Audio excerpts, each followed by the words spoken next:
সবাই আশা করি ভালো আছেন। আজকে নাজিম মাহমুদ শাহীনে যে লোকায়নের যে আয়োজন, এরকম যেন আরও আয়োজন হয় এবং একজন নাজিম মাহমুদ যে শুধু একজন ব্যক্তি ছিলেন না, তিনি একাধারে সংগঠক, একাধারে আবৃত্তি কর্মী, একাধারে নাট্য ব্যক্তিত্ব, একাধারে অভিনেতা এবং টিএসসিসির প্রথম পরিচালক হিসেবে আমরা এখানে শুনেছি সবাই তার বিষয়ে। তার সাহিত্যকর্ম এবং তার জ্ঞানভাণ্ডার এর যে ব্যাপকতা, সেই ব্যাপকতাই বলে দেয় যে তিনি কী ধরনের মানুষ ছিলেন। তার সাবলীলতা সাহিত্যের মধ্যে এবং সেই একটা প্রতিবাদ প্রতিরোধ, এই বিষয়গুলো মানুষকে তার সম্পর্কে ভাবতে সাহায্য করে।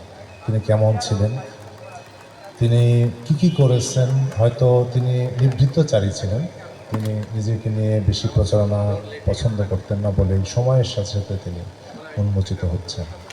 এই মানুষগুলো যত সময় যাবে আলোকিত আলোকিত জগতে, ঠিক যেমন স্টার আমরা তারা দেখছি আকাশে ফুটে ওঠে রাতের সাথে সাথে, এই মানুষগুলো ধীরে ধীরে উজ্জ্বল থেকে উজ্জ্বলতর হবে এবং যত সময় যাবে মানুষ তাদেরকে স্মরণ করবে।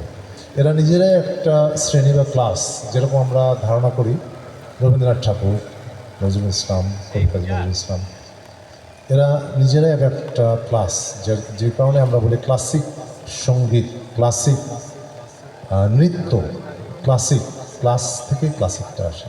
যারা একটা ক্লাস তৈরি করেন তারা ক্লাসিকের মধ্যেই পড়ে যান। শ্রেণী যদি নিজস্ব একটা শ্রেণী তৈরি না করেন, তিনি কোনো ক্লাসিকের মধ্যে পড়েন না। নাজিম মাহমুদ যেভাবে তার নিজস্ব জগৎকে, পরিমণ্ডলকে ব্যপ্ত করেছেন, তিনি নিজস্ব একটা ধাঁচে চলেছেন। তিনি যেটাই করুন নিজস্ব একটা ধাঁচে চলেছেন। আর এভাবেই লোকায়ন যেন লোকায়িত লোক খোঁজে আধারে আলোকে, আধারেও হতে পারে আলোকেও হতে পারে, সেটা তো আমরা বুঝছি। প্রতিকূলতাও হতে পারে বা অনুকূল পরিবেশেও হতে পারে সংঘর্ষের মধ্যে, হতে পারে আন্তরিকতার মধ্যে, কিন্তু তারা লোকায়িত লোক হচ্ছে। এই লোক, পরের লোকটা হলো জগৎ, পরের লোকটা জগৎ, আর লোকায়িত যেটা হলো মানুষ সমৃদ্ধ মানুষ বা মানুষ সমৃদ্ধ, দুটোই হয়। লোকায়িত মানুষ সমৃদ্ধ জগৎ বা সমৃদ্ধ মানুষের যে জগৎ, এবং সেটা আমরা খুঁজব আধারে আলোকে।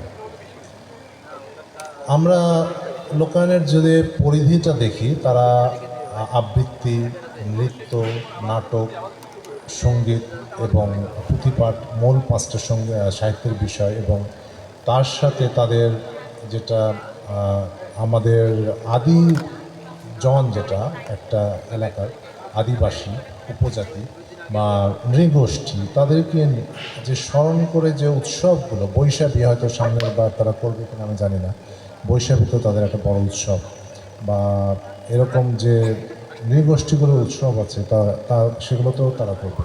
এবং নাজিম মাহমুদ শুধু একজন ব্যক্তি নয় এবং স্মরণের প্রতিষ্ঠাতা নয়, এবং তার মতো আরও যারা আছেন রাজশাহী ইউনিভার্সিটিতে হয়তো তারা বিগত হয়েছেন, তাদের স্মরণে সাহিত্যিক, নাট্যকার বা সাহিত্য ব্যক্তিত্ব, সঙ্গীতকার আমরা বলতে পারি, যারা দেশের জন্য নিজেদের জীবন উৎসর্গ করেছেন। ঠিক পাশে আছে 3 বুদ্ধিজীবীর আমরা চত্বর।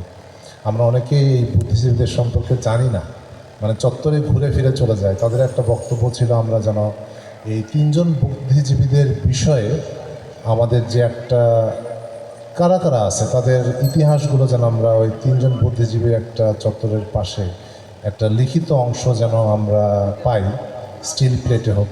তাদের একটা উদ্যোগ ছিল, হয়তো তারা করেও ফেলেছে বা করবে, সামনে স্মারকলিপি পেশ করবে।